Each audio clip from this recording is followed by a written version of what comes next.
Okay, you should have access to do that.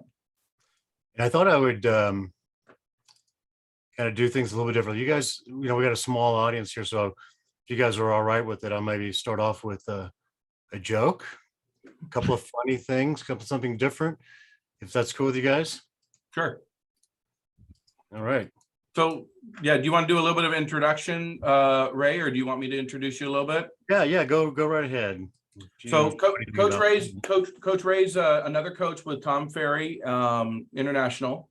So he and Coach Graham and I, we've connected and built a relationship over the last few months and so forth. And one of the things that Coach Ray kind of brings to the table is a tremendous amount of experience. My understanding, managed a brokerage, really provided a lot of expertise in regards to training with Keller Williams before he became a coach with Tom Ferry. And that's kind of the background so he comes with a wealth of information that to some extent he's a mentor for Coach Graham and myself. And so we wanted to bring him on to share with you what he's sharing with us and the training that we've received with him as well. And so that's kind of the story of how we were able to bring him in as a guest speaker to share with you his expertise in regards to marketing. Cool, thanks, David. And I kind of I learned this for a long time ago from Tom, and I took it to heart, and hopefully you guys will too. But I can learn how to operate Google Slides. Tom mentioned many years ago, and I've been around the Tom Ferry ecosystem for, I don't know, about 12 years or so now. I was in the very first inaugural group of Team Plus coaching. Then I went through a nasty divorce and kind of got out of coaching for a while, and now came back around and back into it. But if you want to do something, well, Tom said, we are in the marketing and innovation business. Real estate is just one of our deliverables. Has anybody else heard that from Tom before? And I really took that to heart, and I got so sick and tired of real estate agents. Are very monkey see, monkey do. We all put our business, our photo in the upper left-hand corner of our business cards, just like all other agents do. But and for heaven's sake, we even have our fax numbers on there just because all other realtors do it, and that's what the template is when we joined our brokerage or whatever.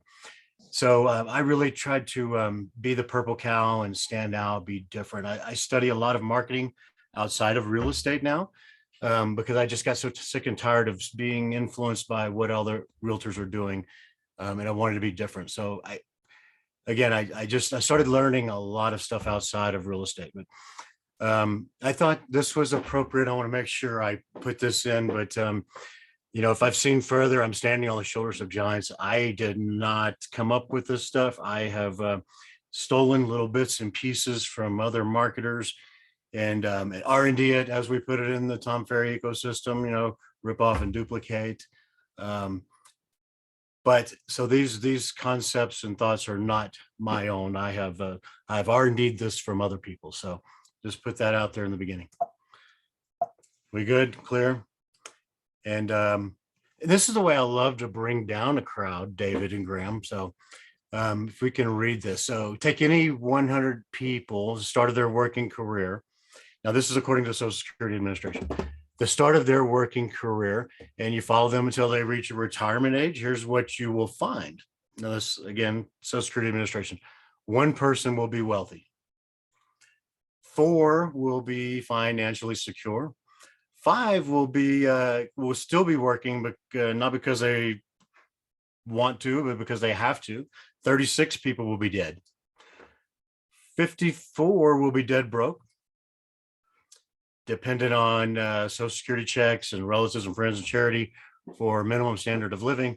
So that's 5% successful, 95% unsuccessful. That's uplifting, right? It's a fun thought. And then I like to throw in this little quote down here: change is inevitable, but participation is optional. And that's something Gary Keller said. Whatever you think about Gary Keller, I've changed my opinion several times, but working for Keller Williams, and I was the team leader for Keller Williams, was in an office of nearly 700 agents in Texas, and then ran the Keller Williams office in Santa Fe, New Mexico for a couple of years. But that's pretty eye-opening, right? So the question is, are you an implementer? Are you just someone who is interested and gets excited and then doesn't do anything? So that's a nice way to start off with a lot of fun, right? All right, so my joke. Does anybody want to hear the joke? Might take a minute to get there, but then we'll zip through these 10 rules of marketing that I've put together. But anybody know who Casper Milk Toast is? Anybody ever heard of him? You have, Dave. Wow. I know I'm older than you, but evidently this is a really old comic. And this is going to come back into play later on. And this is not the joke, by the way. Comic strip written by H.G. Webster for his cartoon series Timid Soul. Very timid person. He's weak and timid. Everyone really takes advantage of him. That's the gist of this. But so my joke is, I've recently, well, several years ago, from a marketer I highly respect, I heard of this story, and it was reported as being a true story from CNN. I've learned since that it's not really a true story, but it is funny, and I still love the story. So I will tell it. In Europe, they still have the three-ring circus, right? Three-ring circus is something going on in the center ring. You have one on the left and one on the right. It is Franz, who is a politically correct tiny person. We're not supposed to say that other word, right? So, and again, I'm testing this. We got a kind of a small audience here, so you can give me some feedback if I offend anyone. I'm sorry. I'll also apologize right now. So, three-ring circus. Main thing going on the middle.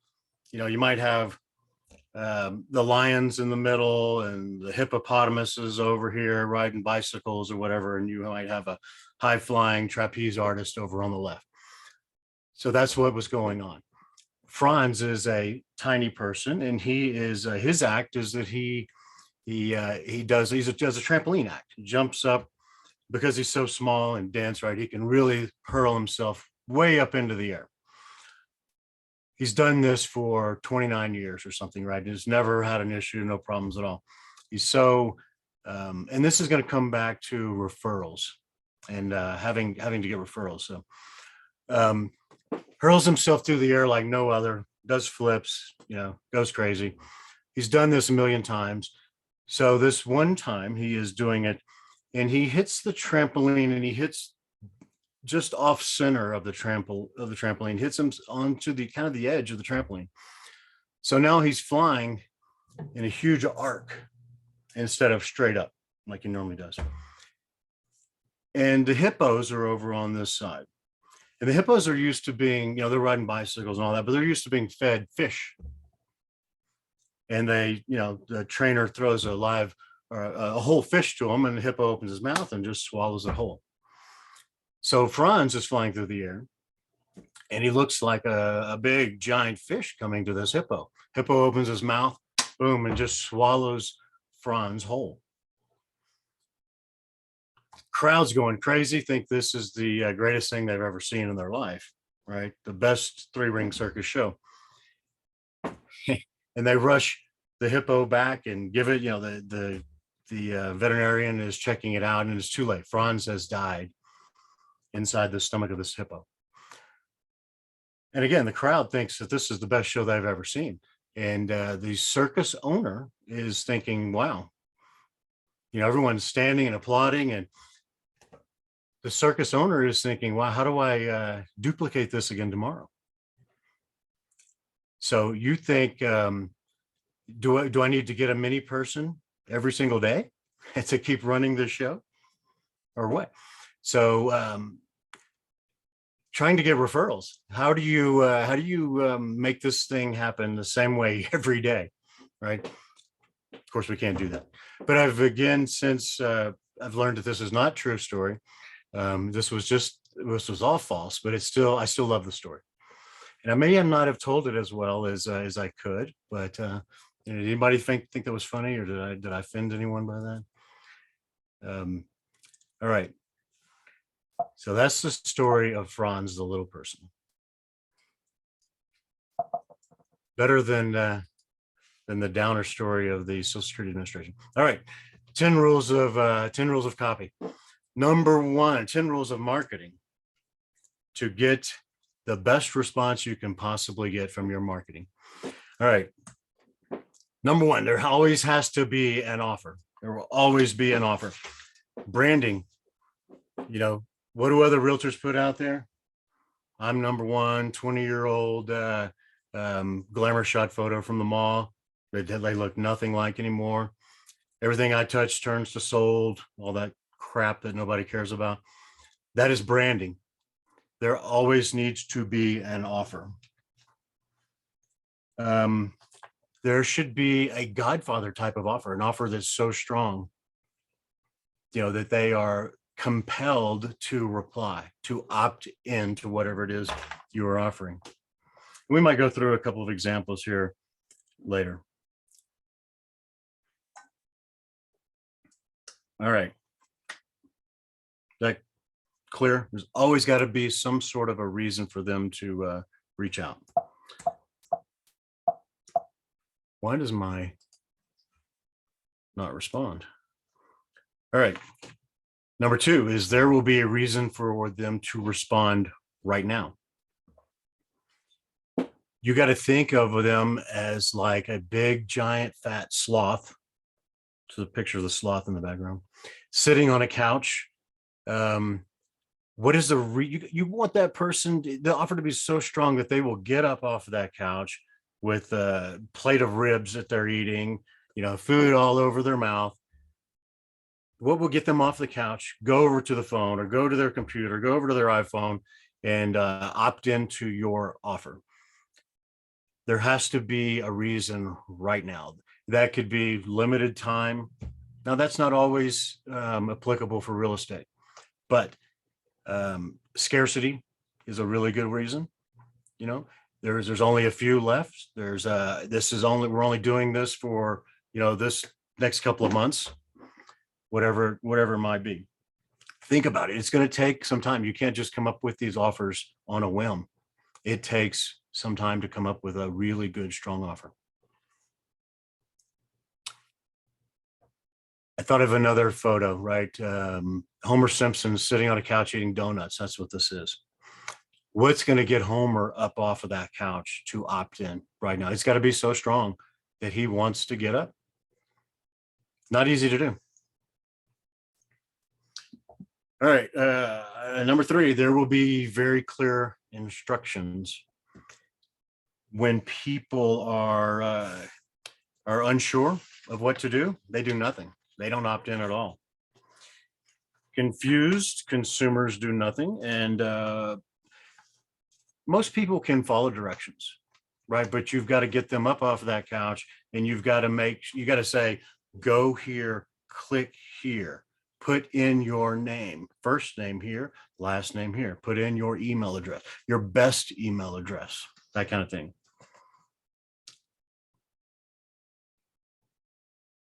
If you're currently sending things out without clear instructions, stop doing that.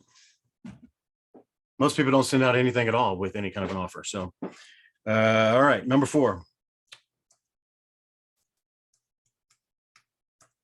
There will be tracking and measurement. If you cannot track what you're sending out right now, if all you put on there is a picture of you that says everything I touch turns to sold, you can't measure that, right? You have no idea when the phone rang where they came from. Is it a referral from another agent? Is it a past client referral? Did they see your offer? You have no idea. We are entrepreneurs, right? We don't have, well, maybe you do, I don't know, but I don't have a deep pocket like Mercedes-Benz or Coca-Cola or Pepsi. They're playing with funny money, you know, Wall Street money. They are looking to get a small incremental increase in their stock price over the next quarter because of this funny ad they played at the Super Bowl.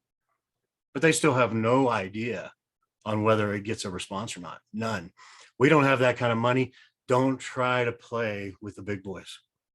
That's the biggest mistake entrepreneurs, small business owners make, trying to play the same game as someone like Coca-Cola or Pepsi. Does that make sense? David, we good? Track and measurement. You have to have a way to track stuff. There's UTM codes. If you don't know that, we can Google it. There's ways of having different phone numbers for different offers that go out. Different landing page. Most of your websites out there have the ability to create different landing pages. When someone responds to an offer or pay-per-click ad, they come in, they automatically get tagged with offer name. When you, at the end of the year, when you're talking with your coach and going over your business plan for 2023, and you say, I got this many closed deals from this ad, I plan to double down on that advertising because I had a 15 times ROI on that. And now we're gonna instead of 50 transactions, 15, we're gonna do 30. Making sense? All right. Branding as a byproduct only. And I will give you guys all these slides if you like. Don't worry about it. I mean, I appreciate taking the notes, but branding as a byproduct only. Again, we don't have the pockets of Coca-Cola. Mail order advertisement or direct response type of advertisement should be so strong. People want to opt in because they want what you have to offer. Then your branding starts happening.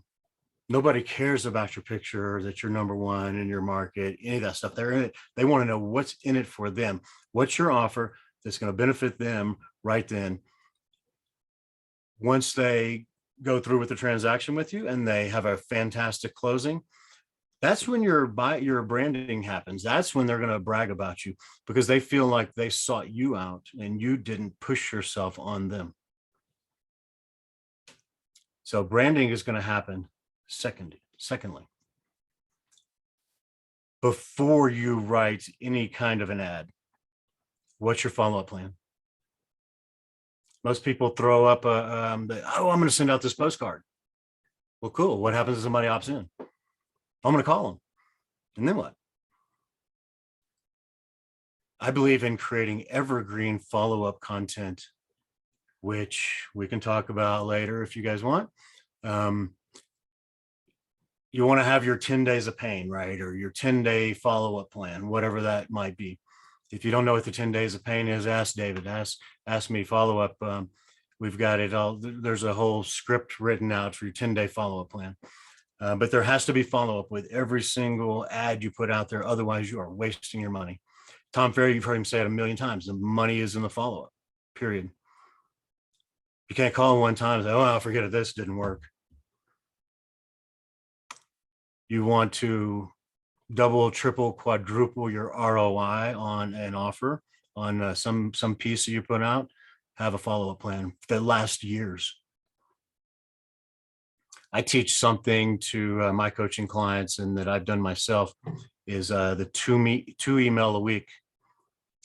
And on what I do is, and this is an evergreen follow-up plan, you can take this right now. What I know from studying a lot of email marketing is that, remember this, middle of the week and middle of the day. Fridays are terrible. Mondays are terrible for email marketing. Fridays, people are trying to get ready for the weekend. Mondays, people are just getting back into work. You know, when you wake up in the morning and you're in the bathroom with your phone, reading your emails, delete. You're trying to get through all the crap to get to something that's novel and different or is important to you. Most email servers send out email marketing at 4 or 5 o'clock in the morning. That's why you get so much crap when you first wake up on your phone. That's because they're not busy at that time and they run all that kind of automation. Send it out on Tuesdays, Wednesdays, and Thursdays, right around 1:30 in the afternoon when people get back from lunch. They belly up to their computer and they're easing back into their workday. They're much more apt to read an email from you if it is novel and different and it has a catchy title, catchy subject line. Make sense, David? Where's Graham? There you are. I couldn't see you. Your head nods. My 2 email a week program on Tuesdays, send out your investor pick of the week. It can be 3 sentences, no more. It doesn't have to, people don't read a block of words. Make it go more than halfway across your computer and then a return, halfway across and return, no more than 3 or 4 lines at a time. So break it up, make it easy. Bullet points are even better. Don't copy and paste from the MLS. Go in and find something that is a neighborhood that find something that's in that investor price range, 200, 175,000 to maybe 300 at the most. Find something that needs a little bit of work, whatever. Nothing with a big yard, nothing with a swimming pool. Investors hate that crap. It's a money pit. Save a search in the MLS that goes to yourself. Put in this description, like keyword search, investor only, cash only, fix and flip. Sorted by a neighborhood or a town that you know. So you can add extra columns in the results. Sorted by price per square foot, lowest price per square foot, but nothing over 3,000 square feet or whatever it is for your market. Nothing that's too big. Investors don't like that. 4 bedrooms work better than 3 for rentals. Save a search, sort through them every Monday morning. Every Tuesday morning shouldn't take you more than 30 minutes. Find your investor pick of the week, send it out, have your opinion in there. This is Thomas's investor pick of the week because I've shown lots of houses in this neighborhood. I know that if you spend $30,000 on this property, you can turn around and flip it for this amount, or you could rent it for this according to a rentometer, something like that.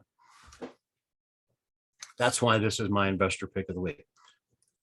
Then you have your signature, and then you have a PS. Who else do you know that should be receiving this email? Let me know and I'll add them to my list. People are going to hear someone at church talking about buying an investment property. Oh, you know what? Well, my realtor, Brandon, sends an investor pick of the week every week. Let me forward that to you. Now on Thursday, you send your luxury pick of the week. Same process. I've shown houses in this neighborhood, a million times. They're all right around $550 a square foot, just like this one is. But however, look at this infinity pool this one has. And you put a picture in your email of the infinity pool, and that links to your website, to that specific property page. Or you could just put a picture and say, call me if you want more information. It's not your listing, but you're not advertising it as your listing. There's no address on there or anything anyway. And I'm always about asking forgiveness and not permission. I've had my hand slapped by the board a couple of times. It's not a big deal. Any questions about that? Investor pick on Tuesday, Thursday pick on Thursday. We can go into more detail about that if you want, but my thought process around this is I don't send out anything. Always think about, would I unsubscribe from this? Right? Not everybody has the money to buy a luxury property, but people love looking. Look at HGTV and Bravo TV, $1 million listings, all that crap on the TV that so scripted and stupid, but people love it because they like looking at it, right? They like clicking around. Investors are the same way. People, even if people don't have the money to buy an investment property, to be an investor, they still are interested because look at all those fix and flip shows on TV that are so popular. People are interested. Now you are associated with investments, properties, and luxury properties. Just a thought. It's one very, very simple follow-up program that's evergreen, and you put everybody in your database on that. Even if they're past client friends, in my opinion. I would unsubscribe from it if, David, you were sending me something out that was so cool like that and I lived in your area. Think about it. Every time you send something out, would you unsubscribe? It's very easy to tune people out nowadays. All right, so that's your follow-up plan. That's a follow-up plan anyway. There will be very, very, very strong copy. You can't be timid and weak. You can't be that Casper milk toast on the first page in your ad copy. Maybe you want to opt into my offer. No, you have to be strong. You want to send Arnold Schwarzenegger type of ad copy. Something very strong, right? Don't be a marketing girly man. I coined that one this morning. Strong copy. Send Arnold Schwarzenegger type of copy. Here's a great ad example down here at the bottom. Find out why 7 of 10 homes don't sell. Special report reveals the 4 most common mistakes that can cost you thousands. Something like that.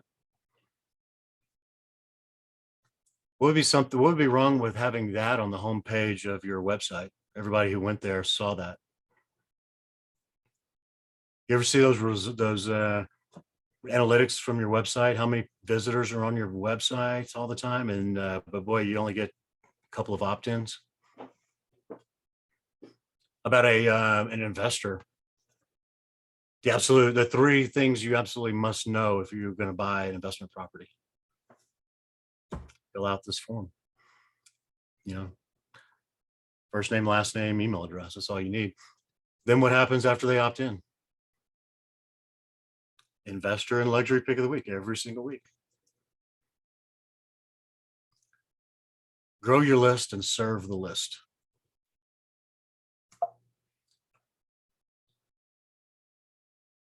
All right. Yeah. So something else I thought of.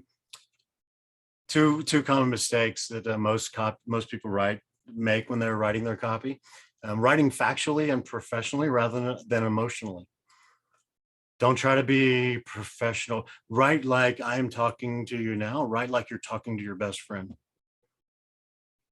Don't try to be, perfect punctuation. Nobody cares about that crap anymore, right? Especially you guys are all younger than I am. So not being timid or bland in your claims or promises. Remember this example down here in the bottom right? Your home sold guaranteed, or I'll buy it.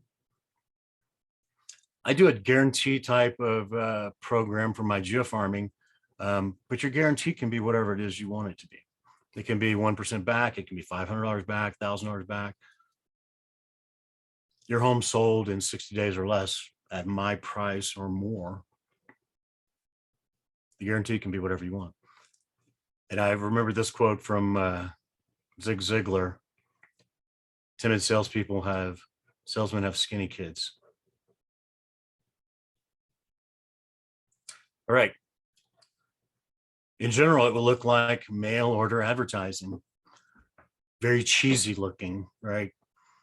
No beautiful photos of the real estate agent. It's specific type of font. Cheese sells. Cheesy sells.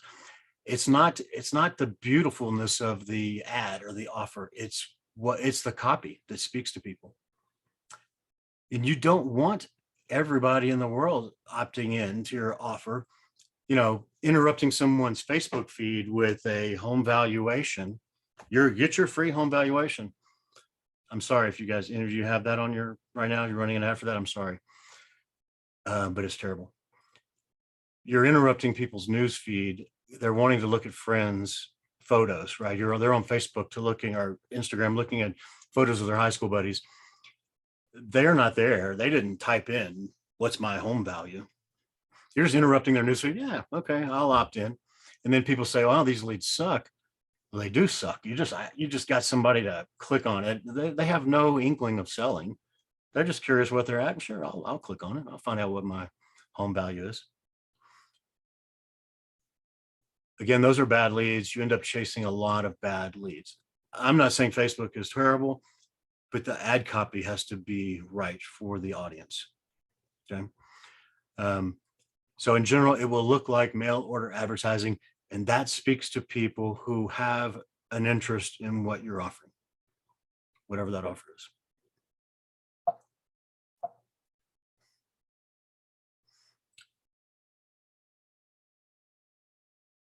Okay, here's little bonuses I threw in here. The best types of fonts for email. Arial 12 point. And this is not my opinion. This is from copywriting geniuses that I kind of follow. 12 bold Verdana for headlines. Best fonts for online and best fonts for print. Again, I'll share all this to you guys if you want it. All right, number 9, results rule, period. You cannot deposit into your bank account likes, follows, engagement. Let's check my other notes here. Likes, follows, engagements, followers. None of that stuff matters, right? Something you can brag about to your coach, but and your friends and followers. I've got more followers than you, but the only thing you can deposit in your bank account is closed transactions, money. I heard of a guy who was a chiropractor actually, who did a very successful, made over $1 million a year, but he created 2 different postcards and marketing materials. One that he showed his wife and family and friends, because his wife wanted to brag about how successful, look at our marketing, it's so pretty. And then one that he actually ran and did that made him money. And he would take, 5,000 copies of that brochure, give a couple to his wife and throw the rest away. Results rule, the only thing that matters is your ROI. If it's not closing and driving traffic, getting you business, scrap it, try something else, go to the next thing. And you have to be able to measure it. So I've got a very condensed version of these 10 things. I would recommend printing them out and sticking them on your wall. Anytime you create something, anytime you send out a marketing piece, go through them. The more of these you can follow in each item, the better response you'll have. Number 10, that you'll be a tough-minded, disciplinarian take, and keep your business on a strict direct marketing type of diet. No branding. Results rule, period. If it doesn't work, give yourself the allotted amount of time that whatever you think. Yeah, I've got a budget I'm going to spend $6,000 on this. If I don't have positive ROI by this time period, I'm stopping. I'm going to do something else. Tweak it, change it up, change the ad copy. Split tests, A/B testing. That's it. That's the 10 rules. I'm going to print this out. I'll send it to you guys. I'll send you 2 copies. I'll send you slides, and I'll send you a condensed version of the 10 bullet points, and print it out, put it on your wall, follow it. If you can hit all 10 items on here, when you send something out, you'll get a response. All right. What questions? Great. Thanks, Ray.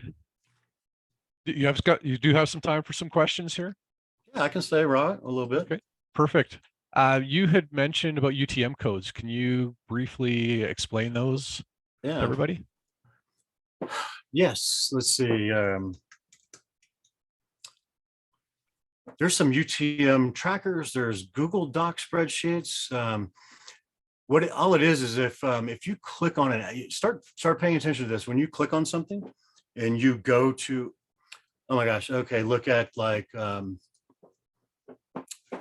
knows, best razors for men. Yeah, I guarantee you'll find, look, 17 best razors for men. A lot of people do just nothing but affiliate marketing. When you click on these, look, buy now. This is a direct link. If you see down here in the bottom, it's a direct link to an Amazon ad, most likely, because they get commissions every time you buy from this ad. And this will be like a UTM code is up here at the top. What it does is it will identify and will let you know what they clicked on to get there. This a lot of these things are Amazon. This one's not, sorry. Oops. When you land there, Amazon knows who the ad came from, who was the affiliate that was responsible for this sale, and that's how Amazon pays those people. Never trust these kind of websites. They're not necessarily unbiased. They're all affiliate links. There are UTM creators, though. What it does is it puts, so like if your link is www.rayrice.com/investor offer, it adds a snippet of code to the end of the URL that identifies what ad they clicked on to get there. Okay. And then so when they sign up, you know where it came from. Again, that's a very quick way of explaining it. Type in UTM codes, you'll find all kind of information on it. Okay, perfect. That'll explain it a lot better than I did. And do you have any examples of some ad copy that you've done that you found like that follows these 10 steps that you could show everybody? Very good question. I do. Sometimes it helps for us visual people to be able to. Yeah, let me find it here and I will pull it up.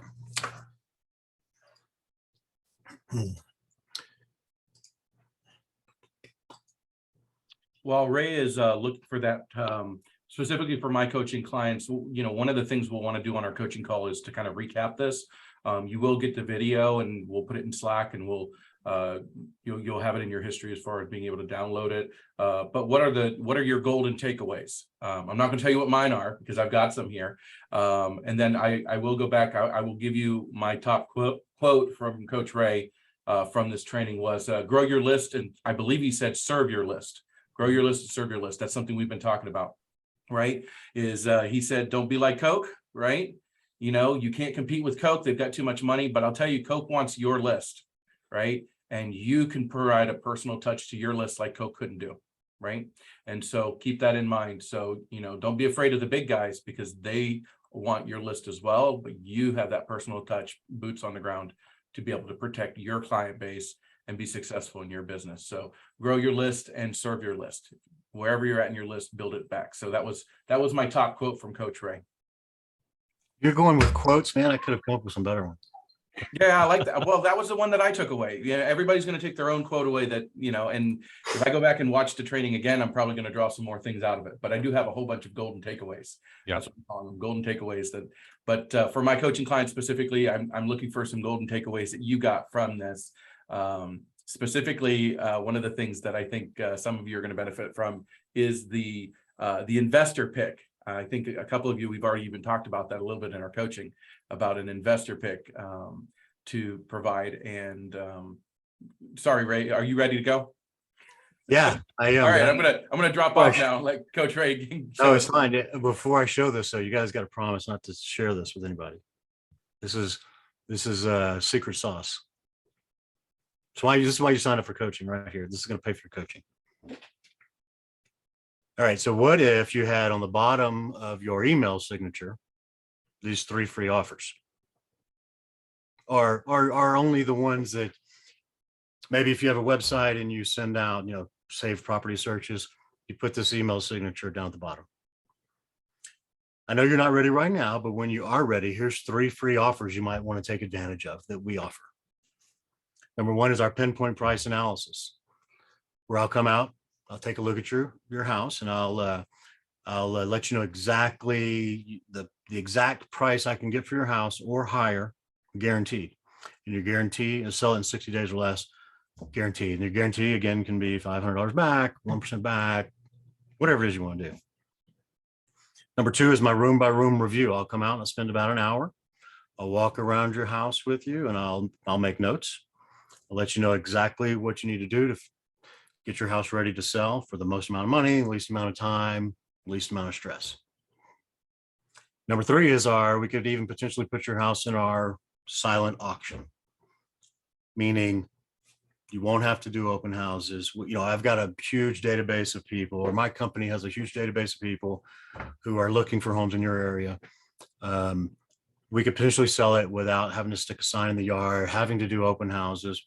You and I know that that's probably not the best for everyone, right? If they want to get the most amount of money, but don't assume that's what everyone wants. That's the whole Zillow iBuyer, the whole iBuyer program. People will pay more money for convenience.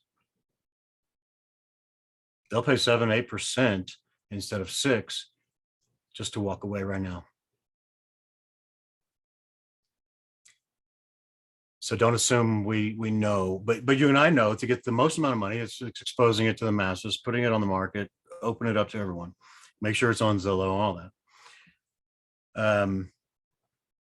These three services are free. Take about an hour to complete. We can arrange a time in the evening or Saturday, whatever's best for you. Great. This was from my wife when we were in Santa Fe, New Mexico. I see. Yeah, it's got her name and her Santa Fe phone number on there. This is stuff we actually use. So. Perfect. Thank you for sharing that, Ray. You're welcome. Does anyone else have any other questions that to pose to Ray? I just wanted to say my 2 biggest takeaways from all of the notes from the 10 marketing tips. And number 1 was just before branding, what is the follow-up plan? I really took a lot away from that. So I'm going to make sure to implement that. And then the second one that I got from that was right after that one, what was the other one that was picking up here? The emails. When you're sending out emails, because my thought process was like, oh, I like to post like YouTube videos or even Instagram videos on like a Monday. But when it comes to my emails, I was also thinking to do that on Monday as well. But based off what you said, how people don't want to check in on Monday or Friday, somewhere between Tuesday, Wednesday, and Thursday. So those are my 2 biggest takeaways from all of the 10 things that you told me for sure. So thank you for that. Thank you for that, sir. Yeah, good, Brendan. Middle of the day too, right after lunch. Middle of the day, yeah. Mm. A lot of CRMs I have a problem with that because they won't allow you to schedule a specific time to send out an email. Okay. That's one of the things I always look for, and I've used them all. I've used every CRM there is. Anybody else?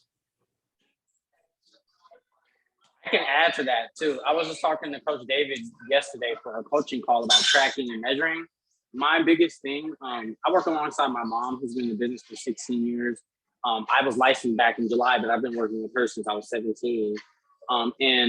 My biggest thing was not tracking my numbers. So like I just 2 days ago started tracking that. I did 9 open houses starting in September up until December, tracking all of the numbers, like how many people came in, the open houses, all of the agents that let me host some of their open houses, things of that sort. So the biggest thing is definitely tracking and measuring my numbers, because now I feel confident, was able to set my goal for doing 88 open houses next year, because I know what business comes from that, like hot leads, warm leads, or cold leads comes from just how many open houses that I do. So that was another big key that I've been hearing from basically every coaching call. Track and measure the numbers, because then you know how to set your goals, what comes from that. And then you really, that's where the momentum comes from. It's like, oh, I see what I'm doing now, right? So that was another big one for me. Yeah, that's when you know where to double down too, right? If something's working, if you get a positive ROI, I will keep. If I gave you, if you gave me $1 and I gave you $2 back, right? How many times are you going to do it? Keep going. It's not keep going. That's right. As much as you can do until it stops working. Because they always stop. Okay. Yeah. Oh, someone said 88 open houses. I was listening to one of Tom's podcasts. I think there was an agent out there that did like 200 or something like that, or 400. So that's like, in my mind, that's just a beginner number, because then once, of course, I build, it needs to go more than that, because that's where a lot of the business, like from my experience, my last open house, I got 11 clients to come in. Not clients, my father's customers. But it was from hosting, putting up flags, standing in front of the house on my phone, making it look like I was talking to somebody, and people were like, "Oh, you're there," because I just came in. So stuff like that. So, and then of course, I'm gonna post in the group chat later. I was talking to Coach David about this. The video, I made a video on the entire setup. So now people, when I go to like a listing appointment, they're like, "What are you gonna do with this open house?" Well, this is what it's gonna look like. Point A all the way to Z. This is the whole setup. You get a text from me or a video message how the results of that open house working. Absolutely. Then, and I've Yeah. got one step up, that is tell a story, right? Yeah. Okay. Because we did it this way, we were able to sell this property at 110% of asking price, of list price, something like that. Stories are more memorable, but very good. I use that too, Brandon, just like you're talking about. I took an overpriced listing for 3.25 million one time, way overpriced. I knew it. It wasn't going to sell, but I went way overboard on the marketing because I wanted to use that as a showpiece for later on. I knew I wasn't going to sell it, but I actually put it on all these websites. There was a Chinese luxury website. There was like Wall Street Journal, New York Times, Mansions Global, all these websites. So what I did was I took all those logos from all those luxury websites and I put them on my website. And I said, our properties have been seen on, and all these logos. Just figure out ways to leverage stuff you're already doing. That was a great idea. So thank you for sharing that one. Cool. Yeah. I liked your idea, the showing that stuff in a listing presentation. Oh yeah, 100%. How many signs you put out, the big flags, and show pictures of it. That's great. 5 flags. I heard Tom say something like 30 or 40 signs. Like it's a day you get that day is done. Like that's open house day is just that day in general. And I have to be there like 2 hours ahead of time for all that setup. Right. It gets a lot of people attraction. Right. Good point. Love it. Anyone else have any questions for Coach Ray before we kind of let him go for the day? Ooh, it's nice and quiet. Okay, so I've got a ton of more questions I want to ask him, but I'm going to get to see him tomorrow. We have a meeting tomorrow that we get to go over these things. So without keeping everybody any longer, we will get you the video on this training to go back and review. If you have further questions, refer to your coach in regards to those questions as we dig further into it. Coach Ray is very accommodating to give me some time to pass those questions on. So some of the questions you ask me may potentially, I'll get those answers back from Coach Ray if I'm not familiar with those. And just before we kind of wrap up, thank you very much, Coach Ray, for coming and providing us with such a valuable training. I know there were some massive takeaways for me, myself, and I know my team, my clients are very much benefited from this training as well. So again, if you need anything, feel free to reach out to me via Slack. Coach Graham, anything from you before we kind of wrap up? No, thanks, Ray. Really appreciate your time and sharing some of this information. So been helpful. Cool. I hope you guys got something out of it. That makes me feel good. I like it. I spend a lot of time preparing and kind of getting ready and going through my notes. I'm a lot funnier in my own head than I am in person. Hopefully it stuck. You got Awesome. something from it. Well, thank you See you very guys much. later. Anything, just reach out to us. All right. See you later. Thanks, everybody. Bye.